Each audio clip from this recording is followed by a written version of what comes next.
نبی کریم صلی اللہ علیہ وآلہ وسلم کی پیدائش سے صرف 55 دن پہلے یمن کا بادشاہ ابرہ ہاتھیوں کی فوج لے کر کعبہ ڈھانے کے لیے مکہ پر حملہ آور ہوا۔ اس کا سبب یہ تھا کہ ابرہ نے یمن کے دارالسلطنت صنعا میں ایک بہت ہی شاندار اور عالی شان گرجا گھر بنایا اور یہ کوشش کرنے لگا کہ عرب کے لوگ بجائے خانہ کعبہ کے یمن آ کر اس گرجا گھر کا حج کیا کریں۔ جب مکہ والوں کو یہ معلوم ہوا تو قبیلہ کناکہ کا ایک شخص غیظ و غضب میں جل بن کر یمن گیا اور وہاں کے گرجا گھر میں پہانہ کر کے اس کو نجاست سے لت پت کر دیا۔ جب ابرہ نے یہ واقعہ سنا تو وہ طیش میں آپے سے باہر ہو گیا اور خانہ کعبہ کو ڈھانے کے لیے ہاتھیوں کی فوج لے کر مکہ پر حملہ کر دیا، اور اس کی فوج کے اگلے دستے نے مکہ والوں کے تمام اونٹوں اور دوسرے مویشیوں کو چھین لیا۔ اس میں 200 یا 400 اونٹ عبدالمطلب کے بھی تھے۔ حضرت عبدالمطلب کو اس واقعے سے بڑا رنج پہنچا، چنانچہ آپ اس معاملے میں گفتگو کرنے کے لیے اس لشکر میں تشریف لے گئے۔ جب ابرہ کو معلوم ہوا کہ قریش کا سردار اس سے ملاقات کرنے کے لیے آیا ہے تو اس نے آپ کو اپنے خیمے میں بلا لیا۔ جب حضرت عبدالمطلب کو دیکھا کہ ایک بلند قامت، روبدار اور نہایت ہی حسین و جمیل آدمی ہے جن کی پیشانی پر نبوت کا جاہ و جلال چمک رہا ہے، تو صورت دیکھتے ہی ابرہ مرعوب ہو گیا اور بے اختیار تخت شاہی سے اتر کر آپ کی تعظیم و تکریم کے لیے کھڑا ہو گیا اور آپ نے برابر بٹھا کر دریافت کیا کہ کہیے سردار قریش، یہاں آپ کی تشریف آوری کا کیا مقصد ہے؟ حضرت عبدالمطلب نے جواب دیا کہ ہمارے اونٹ اور بکریاں وغیرہ جو آپ کے لشکر کے سپاہی ہاں کر لائے ہیں، آپ ان سب مویشیوں کو ہمارے سپرد کر دیجیے۔ یہ سن کر ابرہ نے کہا، سردار قریش، میں تو یہ سمجھتا تھا کہ آپ بہت ہی حوصلہ مند اور شاندار آدمی ہیں، مگر آپ نے مجھ سے اپنے اونٹوں کا سوال کر کے میری نظروں میں اپنا وقار کم کر دیا۔ اونٹ اور بکری کی حقیقت ہی کیا ہے؟ میں تو آپ کو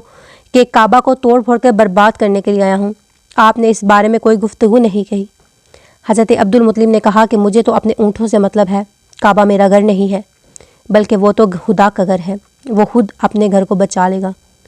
مجھے کعبہ کی ذرا بھی فکر نہیں ہے۔ یہ سن کر ابرہ اپنے فرعونی لہجے میں کہنے لگا، اے سردار مکہ سن لیجئے، میں کعبہ کو ڈھا کر اس کی اینٹ سے اینٹ بجا دوں گا اور روئے زمین سے اس کا نام و نشان مٹا دوں گا، کیونکہ مکہ والوں نے میرے گرجا گھر کی بڑی بے حرمتی کی ہے،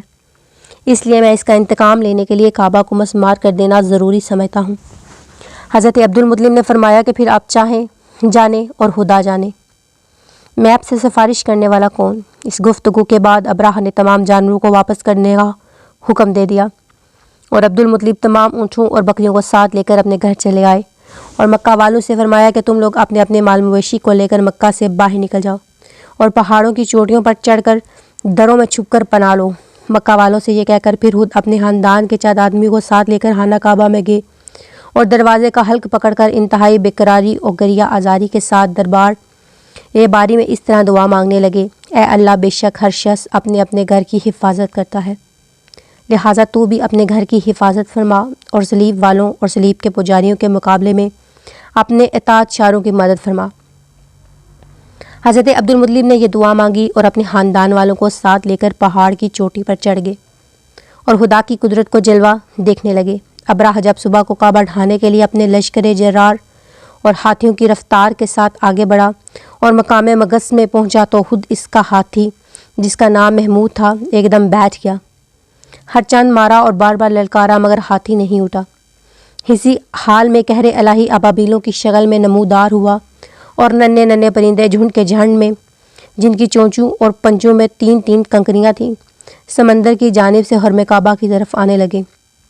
ابابیلوں کے ان لشکروں نے ابرہ کی فوج پر اس زور و شور سے سنگ باری شروع کر دی کہ آن کی آن میں ابرہ کے لشکر اور اس کے ہاتھیوں کے پرہچے اڑ گئے۔ ابابیلوں کی سنگ باری خداوند کا ہار و جبار کے قہر و غضب کی ایسی مار تھی کہ جب کوئی کنکری کسی فیل کے سر پر پڑتی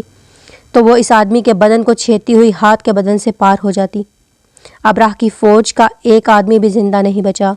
اور سب کے سب ابرہ اور اس کے ہاتھیوں سمیت اس طرح ہلاک و برباد ہو گئے